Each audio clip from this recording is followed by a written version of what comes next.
சுமார் 1200 ஆண்டுகளுக்கு முன் கட்டப்பட்டது. ராஜகோபுரத்துடன் பிரம்மாண்டமாக காட்சியளிக்கிறது.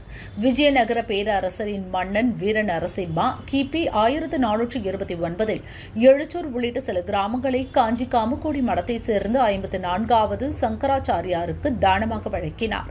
பெரிய ஆவுடையார் மற்றும் 2.5 அடி உயர லிங்கமுடன் பிரம்மாண்டமாக மூலவர் கிழக்கு நோக்கி காட்சியளிக்கிறார். தாயார் பெயர் தேவநாயகி. கோஷ்டத்தில் கணபதி, தக்ஷணாமூர்த்தி, மகாவிஷ்ணு, பிரம்மா, விஷ்ணு, துர்கை போன்ற விக்கிரகங்கள் உள்ளன. இந்த பிரகாரத்தில் விநாயகர், சூரியன், காலபைரவர், வள்ளி தெய்வானை சமேத ஆறுமுகன், சண்டிகேஸ்வரர் சன்னதிகள் உள்ளன. மகாவிஷ்ணு மற்றும் தாயார் விக்கிரகங்கள் கருடாழ்வார், ஆஞ்சநேயரோடு கோயில் பின்பகுதியில் உள்ளனர். மகா மண்டபத்தின் வலப்பக்கத்தில் நின்ற கோலத்தில் தெய்வநாயகி தனி சன்னதியில் அருள் பாலிக்கிறார். அம்பாளிடம் ஒரு மஞ்சள் சரடை கட்டிவிட்டால் 90 நாட்களுக்குள் திருமண பாக்கியம் ஏற்படும். குழந்தை பாக்கியம் வேண்டுவோர் ஏரழிஞ்சில் மரத்தின் முன் நெய் தீபம் ஏற்றி அம்பாளுக்கு 21 நெய் தீபம் ஏற்றி வைத்து அர்ச்சனை செய்கின்றனர். குரல் வளம் வேண்டுவோர், அதாவது பாடகர்கள், பேச்சாளர்கள், அரசியலில் பிரகாசிக்க விரும்புபவர்கள் நல்லிணக்கீஸ்வரருக்கும் நந்திக்கும் பால் மற்றும் தேன் கொண்டு அபிஷேகம் செய்தால் பலன் கிடைக்கும். சுவாமிக்கும் அம்மனுக்கும் பால், தேன் அபிஷேகம் செய்தும் வஸ்திரம் சாற்றியும் நேர்த்திக்கடன் செலுத்துகின்றனர். இந்த கோயிலுக்கு ஃபஸ்ட்டு வந்தப்போ என்ன கோயில்னா சிவன் கோயில் அப்படின்னு தான் வந்தோம். சரி, ஏதோ ஒரு சிவன் கோயிலாக இருக்கும் போல் அப்படின்னு. ஐயர் தீபம் காமிக்கும் போது நல்லிணக்கேஸ்வர சுவாமி அப்படின்னார். அது என்ன சுவாமி பேரே வித்தியாசமாக இருக்குன்னு கேட்கும்போது ஐயர் சொன்னார், உங்களுக்கு இணக்கங்களை ஏற்படுத்தி கொடுப்பாரு. இணக்கம்னா எதில் உங்களுக்கு இணக்கம் இல்லையோ, உங்களுக்கு எதில் பிணக்காக இருக்குதுன்னு நினைக்கிறீங்களோ அதிலெல்லாம் இணக்கம் ஏற்படுத்தி கொடுப்பாரு அப்படின்னாங்க. அப்போ திடீர்னு அந்த டைமிங்கில் இதை கேட்ட உடனே எனக்கு என்ன தோணுச்சோ, ஒரு பிணக்கு இருந்தது. அந்த பிணக்கு யோசிச்சுட்டு இதை சரி பண்ணி கொடுங்க சாமி, ஏதோ ஒரு நம்பிக்கையில் சொல்லும் போதே எனக்கு தோணிடுச்சு, இது சரி பண்ணால் கொஞ்சம் நல்லாயிருக்கும்னு நினச்சிட்டு போன கொஞ்ச நாள்லேயே அந்த பிணக்கெல்லாம் சரியாகி ரொம்ப நல்லா இருந்தது. அந்த ஒரு நிமிஷத்துக்கு இவ்வளோ பெரிய பலன் இருக்குமா அப்படிங்கிற அளவுக்கு இருந்தது. இங்கே எப்போ வந்தாலுமே ரொம்ப அமைதியாக இருக்கும். முக்கியமாக இந்த தலத்தோட மரம் தல விருட்சங்கிறாங்கல்ல, அது அழிஞ்சல் மரம். அழிஞ்சல் மரத்தை பற்றி சொல்லும்போது சங்கராச்சாரியாரோட ஒரு வரி படிச்சிருக்கேன். நம்மளோட பக்தி அழிஞ்சல் மரத்தில் உள்ள பழம் மாதிரி இருக்கணும் அப்படிம்பாரு. அது எப்படின்னா, அழிஞ்சல் மரத்தில் உள்ள பழம் கீழே உதிர்ந்துருச்சுன்னு வைங்களேன், அது ஒரு நாள் சொல்லுவாங்க ஐயர், எனக்கு மறந்துருச்சு, 2017 கேட்டது. அந்த பழம் திருப்பி போய் ஒட்டிக்குமா அந்த மரத்து மேலே. ஸோ கடவுள் சோதியனை கொடுக்கும் போதெல்லாம் நம்மளை பிரித்து விட்டுட்டாரு அப்படின்னு நினைக்காம நம்மளோட பக்தி திருப்பியும் போய் அவரை ஒட்டிக்கிறதுலே தான் இருக்கணும் அப்படிங்கிற மாதிரி ஒரு வாசகம் படித்தேன் சங்கராச்சாரியாரோடதில். அதுலேருந்து அந்த வரியும் இந்த சுவாமியும் நானும் ரொம்ப கனெக்டடாக இருக்க மாதிரி எனக்கு எப்பயுமே தோணும். பரிகார ஸ்தலமாக இதை எனக்கு சொன்னாங்க. அதனால் இங்கே வந்தால் என் மன நிறைவாக இருக்குது, ரொம்ப அமைதியாக இருக்குது. ஈஸ்வரனும் ரொம்ப அழகாக இருக்கார். ஒவ்வொருத்தரும் ரொம்ப அழகான ஒரு இயற்கையான சூழ்நிலையில் இறைவன் நமக்கு அருள் பாலிக்கிறாரு. ரொம்ப சந்தோஷமாக இருக்குது. இன்னும் நான் முதல்ல வந்திருக்கேன். இருந்தாலும் நான் அடிக்கடிக்கு நான் இங்கே வரணும் போல் எனக்கு உள் மனசு சொல்லிகிட்டே இருக்குது. இங்கே வந்த பிறகு நிறைய அதிசயங்கள் சொன்னாங்க இங்கே. அதனால் இன்னும் இங்கே இருக்கணும் போலவே இருக்குங்கய்யா. சிஸ்டர் இஷ்யூ இருந்துச்சு. ஸோ அது சரியானதுனால இங்கே அடிக்கடி நாங்கள் வரோம். நல்ல வீடு கட்டணும், வீடை மீட்கணும்னு சொல்லிட்டு கடன் ரொம்ப பிரச்சனை அதிகமாக இருந்தது. இங்கே வந்த ஒரு மேக்ஸிமம் ஒரு 4 வீக்ஸில் ப்ராப்ளம் சால்வ் ஆகிடுச்சு. அதுலேருந்து அப்படி என்ன கஷ்டம்னாலும் இங்கே தான் ஃபஸ்ட்டு வருவேன் நான். தென்னாட்டுடைய சிவனையை போற்றி, எந்நாட்டவர்க்கும் நிறைவா போற்றி. காஞ்சிபுரம் மாவட்டம் எழுச்சூர் கிராமத்திலிருந்து கே. ராமமூர்த்தி அர்ச்சகர், தெய்வநாயகி சமேத நல்லிணக்கீஸ்வரர் ஆலயத்திலிருந்து பேசுகிறேன். இங்கே என்னன்னு கேட்டால் 1200 ஆண்டுகளுக்கு முன்பு கட்டப்பட்ட கோவில். பல்லவர்கள், சோழர்கள், விஜயநகர சாம்ராஜ்யம் 3 அரசர்களும் இந்த பூமியை ஆண்டு உள்ளனர். தெய்வநாயகி உடனுரை நல்லிணக்கீஸ்வரர் அப்படின்னு. நல்லிணக்கீஸ்வரர்னால் நல்ல இணக்கத்தை கொடுக்கக்கூடியவர். குடும்பத்தில் ஒற்றுமை, கணவன் மனைவிடைய ஒற்றுமை, திருமண தடைகள், குழந்தை பாக்கியம் இல்லாதவங்களுக்கு, சொத்து பிரச்சனை உள்ளவங்களுக்கு, தொழில் அபிவிருத்திக்கு, படிப்புக்கு, வேலை வாய்ப்புக்கு, குரல் வளத்துக்கு, தீராத நோயும் தீர்க்கக்கூடியவர், இசைக்கும் உகந்தவர். என்னன்னு கேட்டிங்கன்னா, ஊர் பேரே அந்த காலத்தில் ஏழு செய்வோர் அப்படின்னு இருந்திருக்குங்க. அது மருவி எழுச்சராக மாறிடுதுங்க. அது இல்லாமல் நித்தியம் இங்கே சுவாமியாண்ட சர்ப்பம் தரிசனம் பண்ணிவிட்டு அவர் வேலையை அவர் பார்த்துட்டு அவர் கிளம்பிடுவாருங்க. நாங்கள் அந்த ஸ்மெல் வச்சு தான் நாங்கள் கண்டுபிடிப்போங்க. உள்ளே பார்த்திங்கன்னா உள்ளே சர்ப்பம் இருக்கும். அவ்வளோ பிரமாதமான ஒரு 7 அடி சர்ப்பம் இங்கே வந்து தரிசனம் பண்ணுறதுன்னா ஏதோ ஒரு காரணத்துக்காக தான் இங்கே டெய்லி வந்து தரிசனம் பண்ணிட்டு போகிறாரு. பக்தர்கள் எல்லோருக்கும் நல்லிணக்கம் தேவைப்பட வேண்டும். எல்லோரும் நல்லா இருக்கணும், ஆரோக்கியமாக இருக்கணும், எல்லோருக்கும் உத்தியோகம் கிடச்சி எல்லோரும் நல்ல குடும்ப வாழ்க்கையில் நல்லா இருக்கணுன்றதுக்காக தான் நாங்கள் இங்கே வந்து இந்த கோவிலை வந்து புதுப்பித்து நாங்கள் கட்டி கும்பாபிஷேகம் பண்ணி எல்லாத்தையும் இதை நிறைவேற்றி இன்றைக்கி பக்தர்கள் எவ்வளோ பேருக்கு பலவிதமான விஷயங்கள்லாம் நடந்திருக்கு. இங்கே வந்து என்னென்ன குழந்தை அழுதுச்சுன்னா அம்மா அடிச்சிடுவாங்க. அதே போல் நமக்கு என்ன துயரங்கள் வந்தாலும் அம்பாளன்ட்ட வேணுனாலே போதும், எல்லா விஷயங்களும் தெளிவாக கொடுத்துருவாங்க. இங்கே சண்முகர் ஒரு வித்தியாசமான சண்முகர் வடக்கு நோக்கி இருப்பாங்க. இங்கே வந்து நீர்நிலையை பார்த்து வடக்கு நோக்கி சண்முகர் வந்து தேவ மயில் மீது அமர்ந்த கோலத்தில் வள்ளி தேவான சமாதியோட காட்சி கொடுக்குறாங்க. கல்யாண கோலத்தில் இருக்கிறதுனால இந்த இடத்துல சூரசம்ஹாரம் கிடையாது, புஷ்பாஞ்சலி மட்டும்தாங்க. இங்கே வந்து பங்குனி உத்திரம் வந்து ரொம்ப விசேஷமாக நடக்கும். பங்குனி உத்திரத்தில் வந்து முருகருக்கு திருக்கல்யாணம் பண்ணி சாமி வீதி விழா நடைபெறும். அதே போல் சுவாமிக்கு வந்து கும்பாபிஷேக நாள் வருஷாபிஷேகம் சொல்லுவாங்க. வருஷாபிஷேகத்தில் வந்து சுவாமிக்கு அம்பாளுக்கும் திருக்கல்யாணம் பண்ணி பஞ்சமூர்த்திகள் புறப்பாடு. அடுத்து வந்து மகா சிவராத்திரி ரொம்ப விசேஷமாக சிறப்பாக நடைபெறும். அதே போல் நவராத்திரி 9 நாள் 9 அலங்காரத்தோடு அம்பாளுக்கு நடைபெறும். அன்னாபிஷேகம் இப்போ நடைபெற்றது. இப்போ ஆருத்ரா தரிசனம் உண்டு. அதனால் இந்த இடத்துல வந்து என்ன பிரார்த்தனை செய்யணுமோ அது செய்யலாம். இது வந்து முக்கியமானது ஒன்று உங்களாண்ட சொல்லணும். சூரியன் வழிபட்ட ஸ்தலம், சூரியனுக்கே தோஷம் இருந்து நிவர்த்தியான இடம். அதனால தான் இது பரிகார ஸ்தலமாக அகஸ்தியர் நாடினுள்ள வருகிறது. சூரிய பகவான் வந்து இந்த இடத்துல தங்கியிருந்து குளத்தில் ஸ்நானம் பண்ணி சிவனுக்கு பூஜை பண்ணதுனால இந்த இடத்துல வந்து சூரிய புஷ்கரணின்னு சொல்லிட்டு இந்த ஜலத்தினுடைய பேருங்க. தீர்த்தத்தினுடைய பேர் வந்து சூரிய புஷ்கரணின்னு சொல்லிட்டு அந்த பேர்.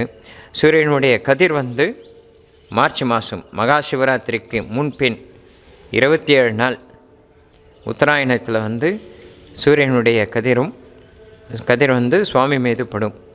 அந்த 7 நாள் வந்து மகாநந்திக்கு கொம்புக்கு இடையில் பட்டு, உள்ளே இருக்கிற நந்திக்கு கொம்புக்கு இடையில் பட்டு சுவாமி மேலே ஃப்ளாஷ் ஆகும். அதுதான் ரொம்ப உகந்த இதுங்க. அது டைரெக்டாக படுறது வந்து மீதி 20 நாள் வந்து டைரெக்டாக சுவாமி மீது படுங்க.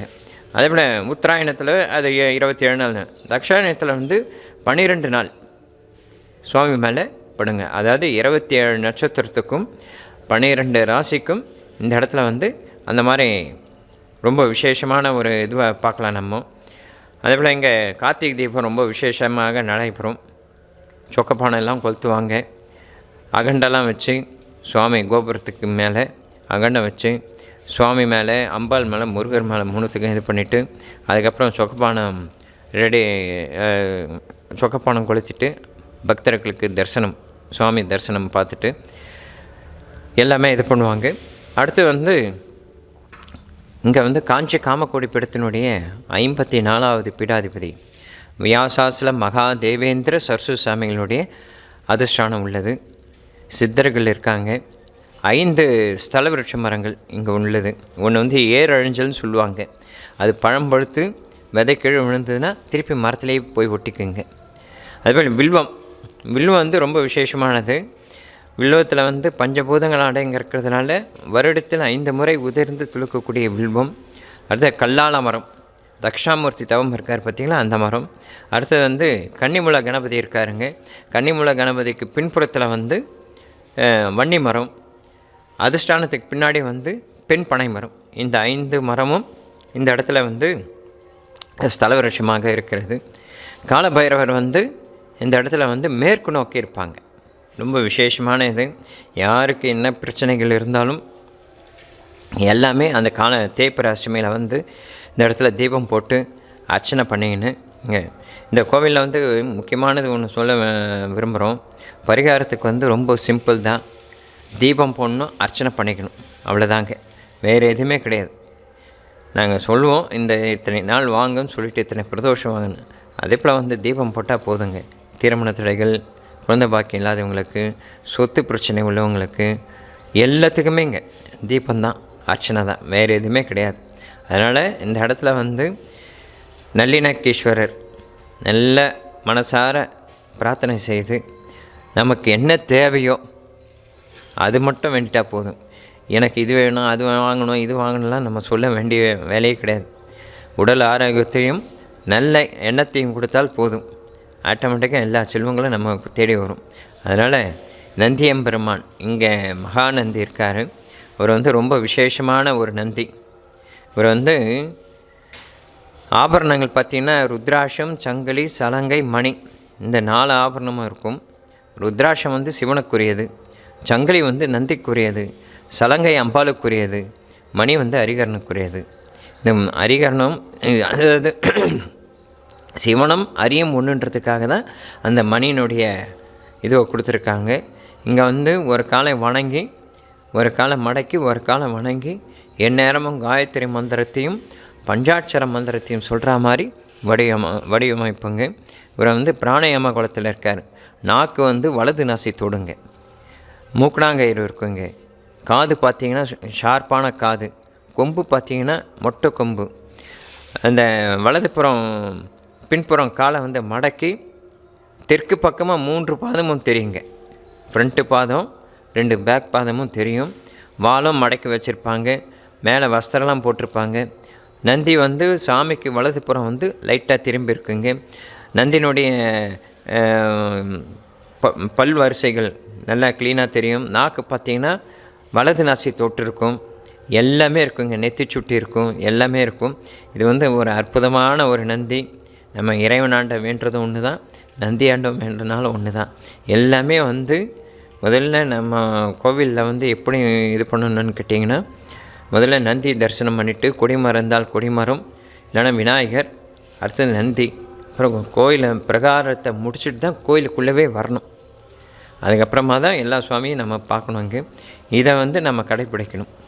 அதே போல் வந்து எந்த கோயிலுக்கு போனாலும் வடக்கு எது, தெற்கு எது, கிழக்கு எதுன்னு கேட்டுட்டு நமஸ்காரம் பண்ண சொல்ல வடக்கு நோக்கி நமஸ்காரம் பண்ணணும். அதுதான் ரொம்ப தெளிவானது. இருவராக போனால் மனைவியும் கணவரும் போனீங்கன்னா இருவரும் 2 பேரும் சேர்ந்து தான் தரிசனம் பண்ணணும். தனித்தனியாக விழுந்து தரிசனம் பண்ணக்கூடாது. இதெல்லாம் நடைமுறைகளில் வரணும். நம்ம வந்து நம்ம கோவிலுக்கெல்லாம் வந்து அந்தந்த கிராமத்துலேயும் அந்தந்த சிட்டியில் இருக்கவங்களாம் வந்து அந்தந்த கோயிலுக்கு நித்தியம் போயிட்டு வாங்க.